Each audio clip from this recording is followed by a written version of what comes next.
దేవుని పరిశుద్ధ నామానికి మహిమ కలుగునుగాక.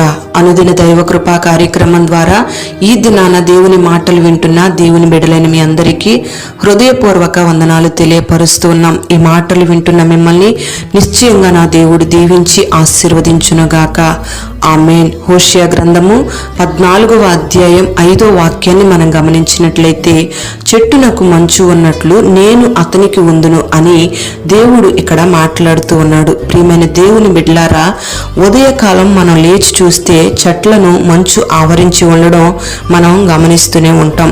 చెట్లను మంచు ఏ రీతిగా ఆవరించి ఉంటుందో, ఏ రీతిగా చెట్లను మంచు కమ్ముకొని ఉంటుందో, అలాగే దేవుడు మనల్ని ఆవరించి మనకు తోడుగా ఉంటాను అని దేవుడు ఈ మాట ద్వారా మనకు తెలియపరుస్తూ ఉన్నాడు. మన తండ్రి అయిన దేవునికి మన ఎడల అనేకమైన ఉద్దేశాలు, ఆలోచనలు ఉన్నాయి. ప్రియ దేవుని బిడ్డలారా, ఎందుకంటే మనం పరిపూర్ణంగా దీవించబడాలని, ఆయన యొక్క దీవెనలు మనం పరిపూర్ణంగా అనుభవించాలని, ఈ లోకంలో గనులంగా గొప్పవారిగా ఉండి ఘనమైన కార్యాలు మన ద్వారా చేయించాలని, మన ద్వారా ఆయన నామానికి కీర్తి కలగాలని దేవుడు ఒక ఉన్నతమైన ఆలోచన మన ఎడల కలిగి ఉన్నాడు.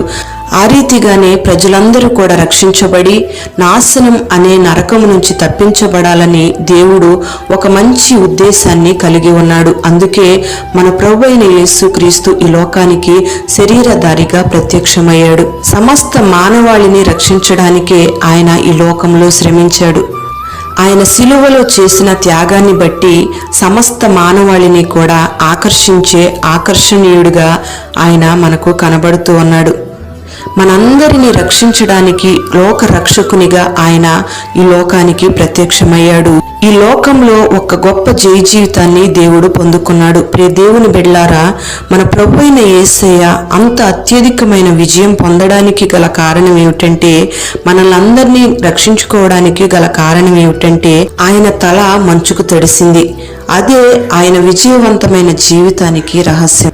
ప్రియ దేవుని బిడ్డలారా, ఇక్కడ మనం గమనిస్తే పైనుండి వచ్చే మంచు మన ప్రభు అయిన యేసుక్రీస్తు తలను తడిపింది. మన ప్రభు అయిన యేసుక్రీస్తును ఆ మంచు ఆవరించి ఉంది. ఆ రీతిగానే పైనుండి వచ్చే మంచు మన తల మీద కూడా పడాలి, మనల్ని కూడా ఆవరించి ఉండాలి. ఎందుకంటే దేవాది దేవుడు మన తలపై పడే మంచుగా మనకు తోడుగా ఉంటానని వాగ్దానం చేశాడు. అందుకే ఆ మంచు మన తల మీద ఉండేలా మనం చూసుకోవాలి.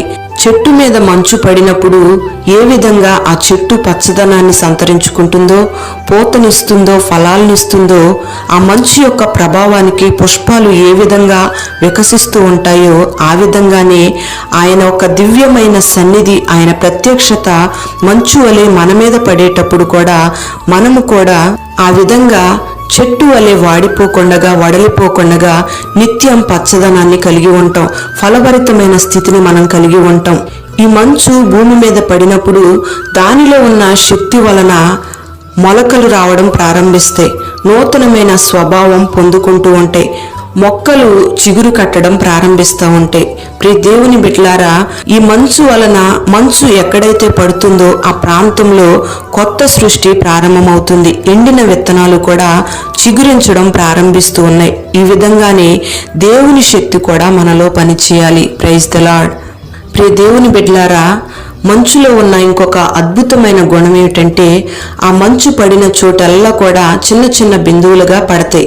తరువాత ఒక పెద్ద ప్రవాహంగా మారి అది నది వలె ప్రవహిస్తూ ఉంటుంది.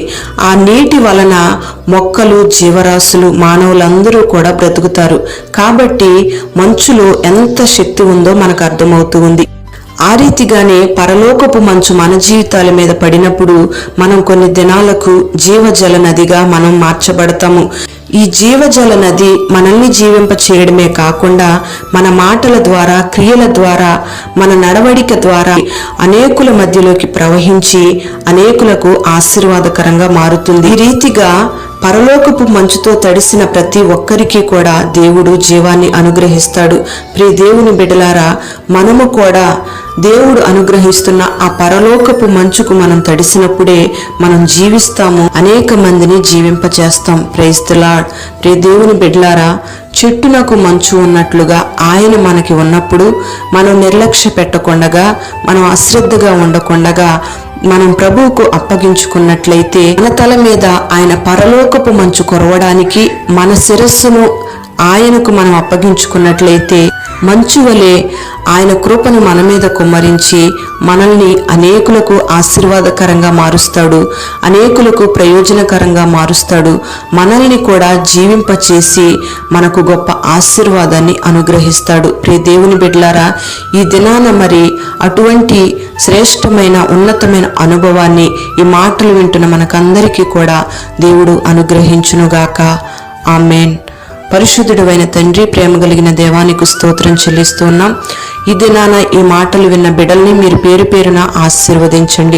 చెట్టునకు మంచు ఉన్నట్లు నేను అతనికి ఉంటాను అని మీరు వాగ్దానం చేశారు. ఎవరైతే నీ మాటలు విన్నారో నీ బిడ్డలందరినీ కూడా మంచు వలె మీరు ఆవరించమని ప్రార్థన చేస్తూ ఉన్నాం ప్రభా. మంచు వలె బిడ్డల మీద నీ కృపను కుమ్మరించి నీ బిడలలోంచి జీవజల నదులు ప్రవహించినట్లుగా మీరు సహాయము చేయండి. ఆ నదులు నీ బిడలకు ఆశీర్వాదకరంగా ఉండడమే కాకుండా అనేకులు జీవించినట్లుగా, అనేకులు ఆశీర్వదించబడినట్లుగా, అనేకులు రక్షించబడినట్లుగా, అనేక మందికి దీవెనకరంగా మార్చబడడానికి మీరు సహాయం చేయమని ప్రార్థన చేస్తూ ఉన్నాం ప్రభా. ఏ విధము చేతనైనా బలమైన కార్యాలు మీరు జరిగించి గొప్ప ఆశీర్వాదాన్ని కలుగు చేయమని యేసు పేరట వేడుచు ఉన్నాము తండ్రి. ఆమేన్.